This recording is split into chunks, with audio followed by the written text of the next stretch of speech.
Hey guys, Tonic here. In this video, we are going to go over the basics of merging items for camp building. Now, if you don't know what merging is, it's basically when you just force two or more camp items into one another. Now, usually this is used for decorating and making camps look more lived in and cluttered, but sometimes you can merge items to have better functionality and to save on space as well. So in this video, I'm going to go over the basics of merging and show you all a super easy method that I've been using for a while. And with that being said, let's get right into it. Alright, so first up, let's start off with an easy one. In Fallout 76, when you place a shelf, the game only lets you place items on top of it. You're not able to really fit stuff inside of the shelf, so you're just left with all of this empty space, and it looks a bit boring. Now, if you do want to fill these shelves, the first thing you will have to do is, of course, choose what items to place on it. And once you have your items picked out, I like to put them all in order. So here I have them organized next to the shelf. The bottom row is going to end up on the bottom shelf, and the top row will end up on the top.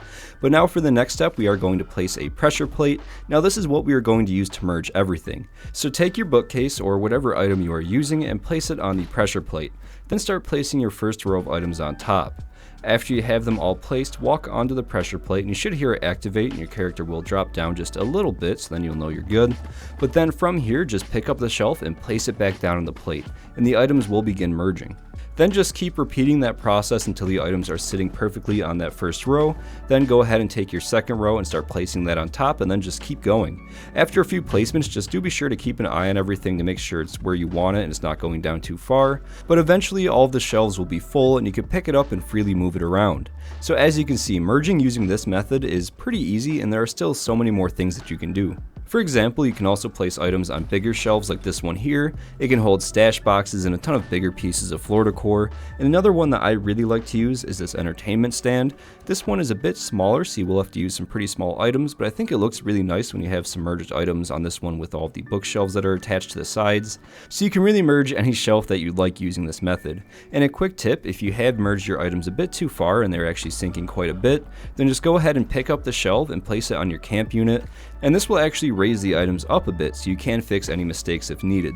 So don't worry if you force your items too far down, there's still a way to kind of save it so you don't have to redo everything. But next up, let's talk about merging workbenches. Now this can be a bit more tricky, but it still is pretty easy. For this example, we are going to merge this weapon workbench and this armor workbench, and right away when you try and place them on top of one another, you will notice that it just doesn't work. There's no good surface to place them on. So if you end up taking a small rug and place it down, you can then place the workbench on the rug, and then pick up the rug and you can place it on the weapon workbench, and as you can see, now it works just fine. Then you can just start merging like normal, and you will have two workbenches in one. And with the responders pane, it actually looks pretty cool. And another cool thing about this is that both workbenches are still accessible, so you can now use both the armor and the weapon workbench without any issues. Now if you do start merging a ton of them into one, then you might start running into issues where you cannot access some of the workbenches, but if you just merge two at a time, then you'll be fine. Up next, let's talk about merging larger items like this big fire pit. It's a pretty good size, and I won't be able to easily fit on the pressure plate with this item, so if we actually go ahead and place a generator, we can then power the plate, and it is going to go into the down position. And then we can just place the larger items on the plate and start merging. It is still going to work the exact same, but I don't always do this because sometimes the plate will glitch out and get stuck in the wrong position or just stop working altogether. So I usually just stand on it, but if it is a larger item, then sometimes it is best to power it so then you can watch the merge and make sure everything is working properly. And while we are talking about generators, I should also mention that you can actually merge generators into items to give them power and hide the generator. So for example, using that rug trick, we can actually take this small generator and then place it on the bulky side of this Christmas vendor. Then we can just connect the power and start to merge it like normal. And then in the end, we have a fully powered vendor with a completely hidden generator, and you can now place it anywhere.